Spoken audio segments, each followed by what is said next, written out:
Addictions are everywhere. They affect what we do,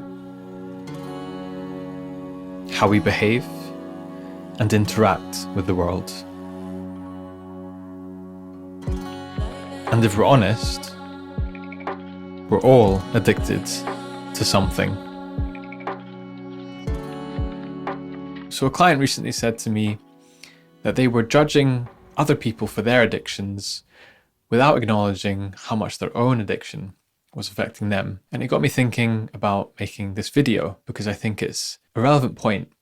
We often judge other addictions as being something terrible and even disgusting without acknowledging that we may have an addiction ourselves and we're not even aware of it. So for example, we often look down upon something like heroin addiction, whereas somebody who is a workaholic, or like many people nowadays, scrolling on their phone, we kind of see that as more socially acceptable.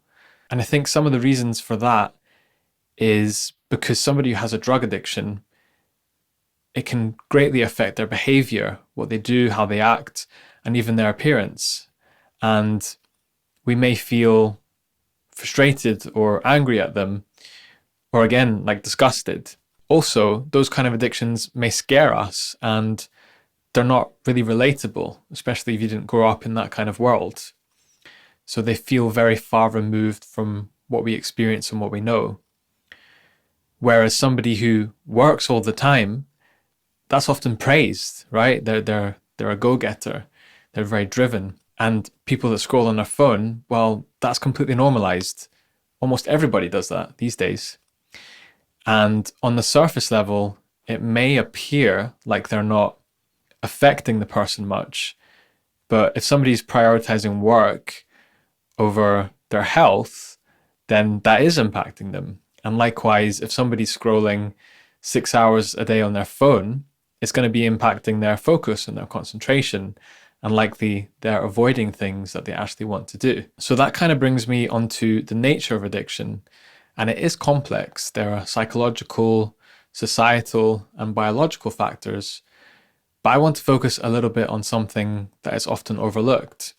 And that is somebody who is addicted to something, what are they coping with? Because when I have a client come to me that is struggling with addiction, whether it's pornography, gambling, I'm often wondering what it is they're trying to escape or avoid. And it could be a number of things like boredom, isolation, or deep-rooted causes like trauma, grief, shame, guilt. Ultimately, there can be a long list of causes for addiction, which is why, and I'm not saying this is always the case, that it's not always helpful to simply just remove the addiction, because if you don't treat the underlying reasons for it, then the person may relapse or just switch one addiction for another. So whenever I'm working with somebody, I always try to help them understand what it is they're trying to manage through their addiction. And I apply this to myself as well. I wouldn't say I'm addicted to scrolling on my phone, but I have been, and I can easily slip back into the habit.